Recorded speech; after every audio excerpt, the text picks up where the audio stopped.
Hi folks, you're with Tacitus today at your Pushback channel, and thank you for joining this audio live stream. In this essay, I'd like to talk about a number of articles that I've seen that, in effect, all done by black activists, but globalist funded black activists that point out or assert rather that slavery and colonialism were the same thing. And had there been no colonialism, there would have been no slavery or something like that. They make these emotional utterances and draw parallels that don't exist. But as they go to interview after interview after interview, and they never get questioned on this. And it'd be so easy to do this at the interviews. You know, well, you say that slavery and colonialism are the same thing, and when you say such and such, can we just look at the facts on that? But it never happens, or yeah, very, very rarely. And you know, I've noticed that some interviewers have mentioned who may be sympathetic to the black lesbian position, but these people will not grant interviews unless the interviewer or the media organization guarantees a soft interview. So any interview that questions in any way the basic assertions and assumptions in the activist being interviewed, if any of it's questioned, then they just simply won't do the interview. Now, what's intriguing is that they're able to find so many tame media outlets that will just go along with that. Now, if you're on the other side of the some supposedly right-wing organization that's allegedly right-wing, and even if they do ask for assurances on what questions will be asked, the interviewers, always insert questions that they haven't agreed to, and will be very aggressive in their questioning. And you compare it to the black lesbian being interviewed, the interview is very, very non-aggressive, very soft, very gentle, and just agrees with any assertion. So for example, a black feminist can say, "Oh yeah, and I was harassed by a million white guys who were all Nazis just in the 100 meters between the car park and walking into the your media establishment here. Yeah, a million white guys, a million, and they're all Nazis, they're all Hitler." And the interview just nod, "Oh wow, that's terrible. Yeah, next question, just go on." Now some of the claims are quite absurd, I mean beyond absurd. And yet there's no questioning, not even the softest, gentlest pushback.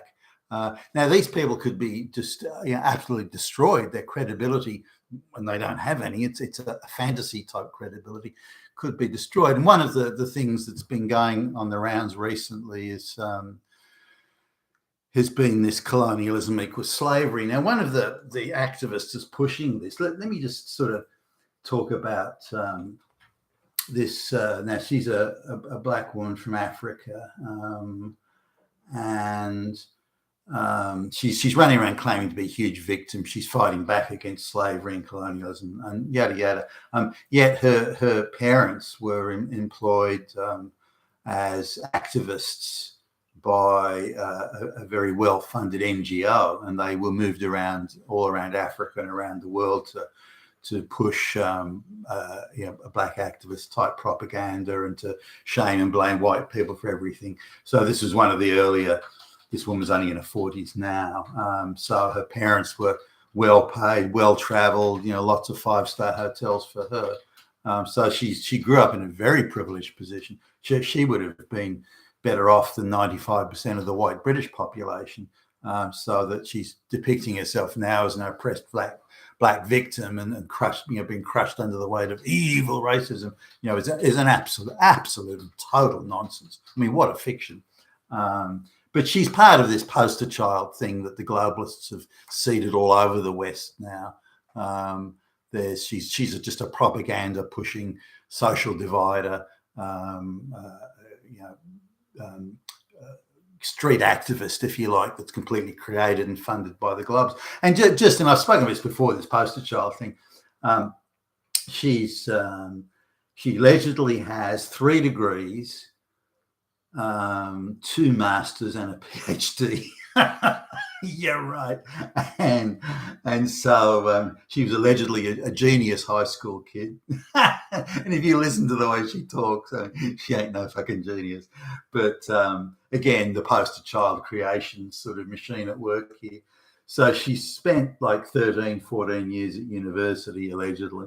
I don't think she passed or studied any of it. I think they're all honorary affirmative action degrees, every one of them. But anyway, so 13, 14 years in university. Then she's, and the typical thing, she's editor of the student magazine, and so on and so forth. She's also a published author, again, very much the poster child creating sort of thing. Oh, she's a published author. And then she starts up this activist magazine, which is suddenly taken up in every school and public library and educational institution in Britain and elsewhere. You even see it in Australia here. So she just suddenly one day decides to start without any journalistic or editorial experience or any business experience. She's never had a job. She just suddenly decides one day to set it up. And the minute that she supposedly sets the thing, she didn't do it. Sets the thing up. Every library in the British Isles and every educational institution places orders for this fucking magazine that she's just started up. And look, this is a scam.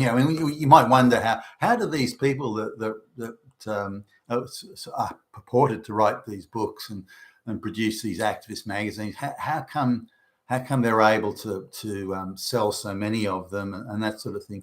You need to understand how this sort of scam works. So she starts the magazine, and immediately the government arranges, the globalist-controlled British government arranges for every library in the nation to order a copy every week or fortnight or whenever the magazine comes out.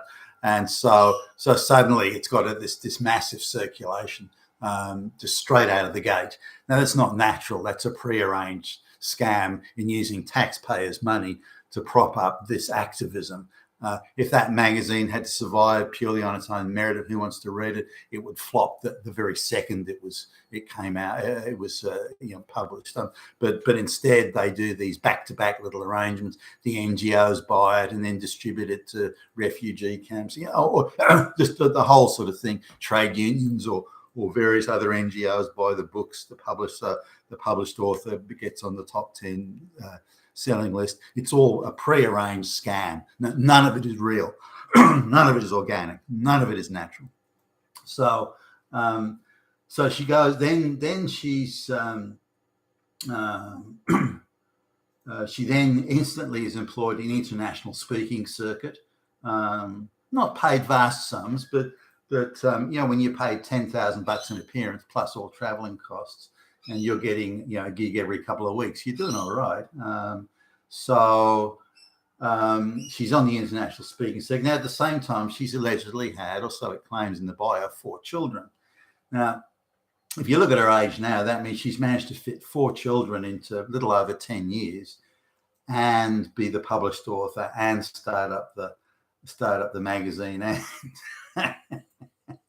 and go on the speaking circuit and be the darling of. So you can't see a TV talk show or a panel discussion or anything like that without her being on it. So she's clearly very busy and just recycles the same talking points every time she goes out. But she's now a big exponent that because of the slavery and the colonialism, which she sees as interchangeable terms, as indeed to many other activists, that she says the whiteness must be eradicated in every country. There must be no whiteness left anywhere in the world. I mean, what a chilling thing to say. And yet, again, she's able to say that and write it and post it on social media without the tiniest pushback. And if anyone does push back, oh, they're just Nazis. It's death threats from Nazis. Oh, yeah, sure it is. So she's fully supported by the globalist establishment because she's destroying shaming and blaming the West and white people, destroying any social cohesion the West has, humiliating the West, because all the white people have to stand by and are allowed to do nothing while they're called name after name, fake accusation and false accusation, and yet you try to do anything, talk back against it, then you're likely to get arrested by the white police officers who are sent by the white government to arrest you. So let's make no mistake about the globalist control of things at the moment. Coming back to the colonialism and slavery thing, when the white people, the colonialists, I'll use it. Remember that the reason in modern terms, at least, there was plenty of Arab colonialists and Middle Eastern colonialists all throughout history. I don't know why we never talk about them. But in modern history terms, it was only the white people that had the advanced technology and the advanced social organisation to be able to go out and do the colonising, particularly where it involved long ocean voyages. The Europeans were the only ones that had that long ocean-going technology, and the only ones that had that advanced and sophisticated organisational structure to handle the volume of trade, the mercantile era, and then later, of course, the industrial era. So the Europeans were unique in as much as they were prominent, certainly in international terms, in the mercantile, international trade, in all sorts of things, spices and the like, and then also were the most advanced in technological terms.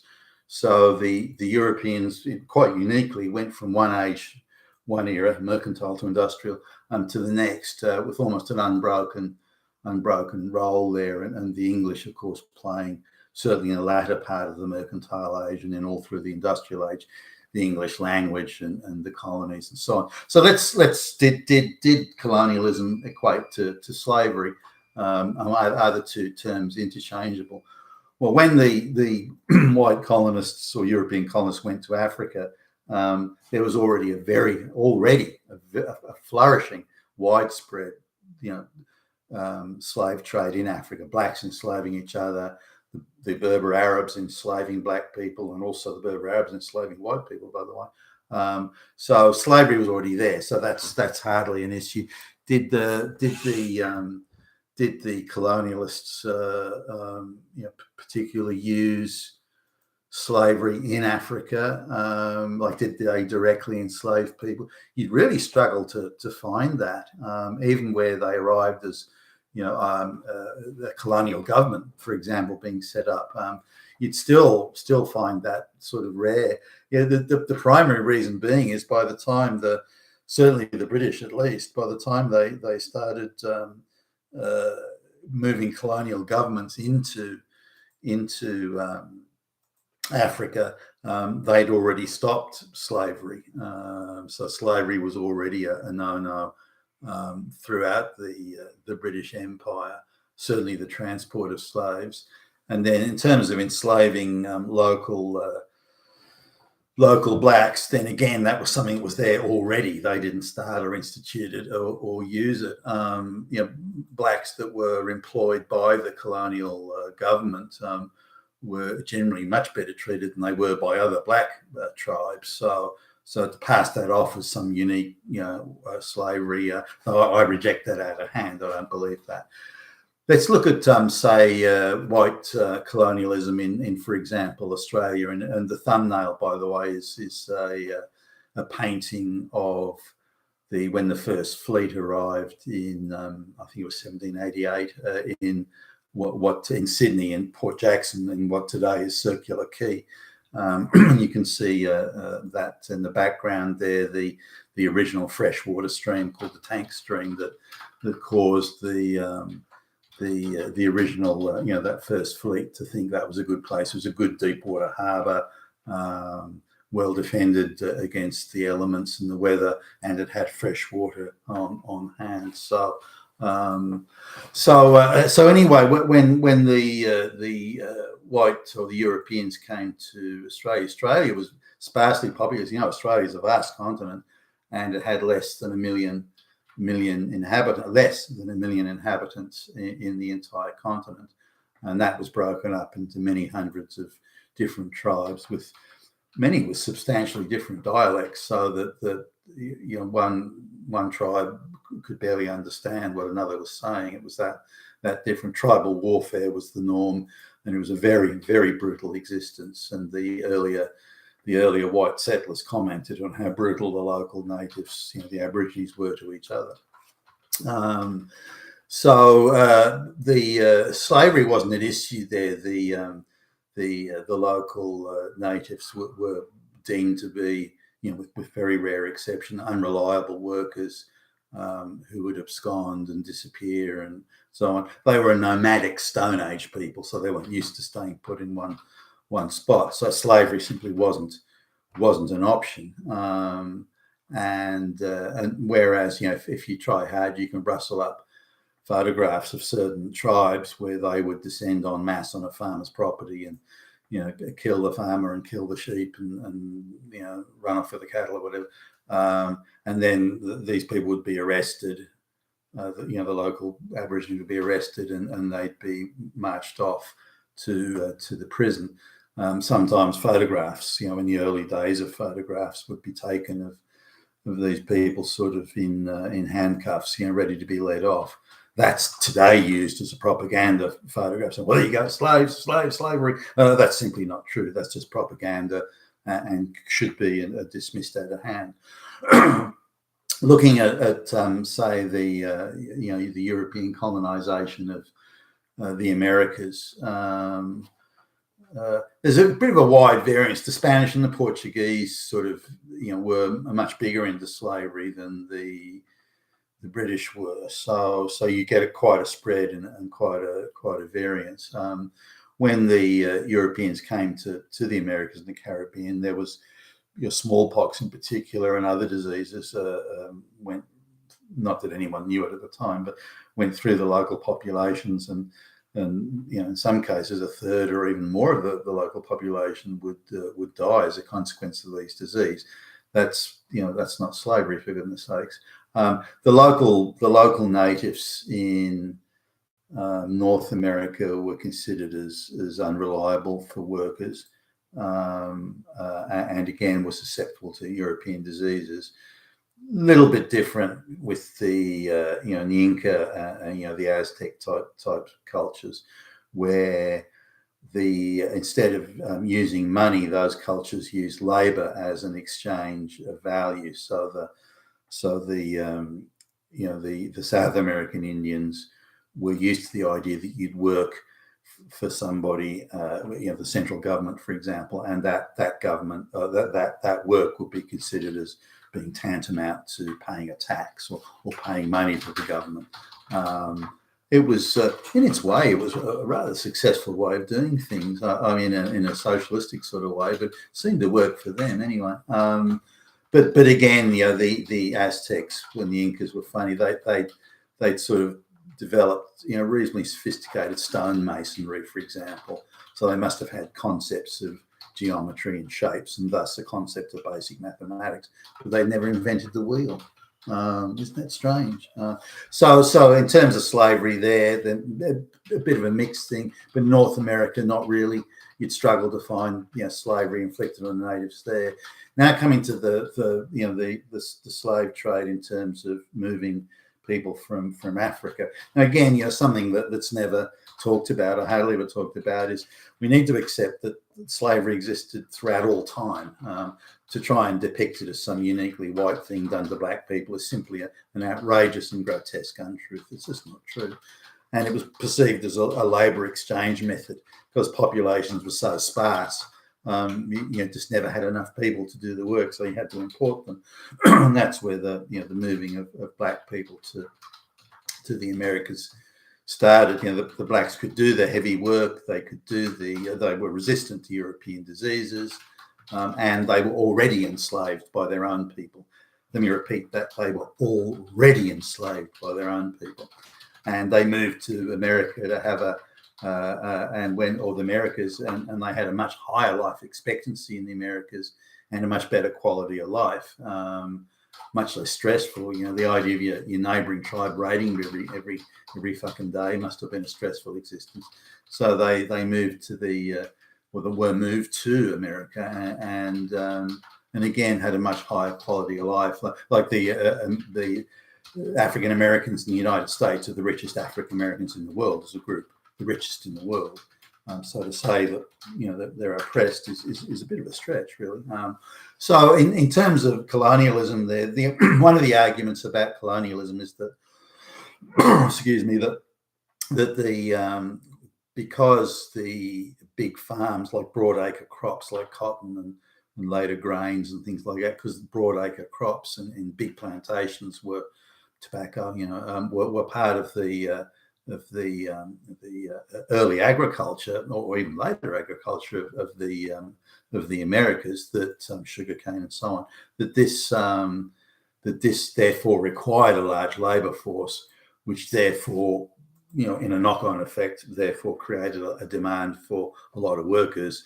The only place the workers could be found that met, again, resistance to disease and so on was Africa, where along the west coast of Africa, where the slaves, again already enslaved by their black tribal fellows, were picked up and moved to the Americas, North and South America, and of course the Caribbean.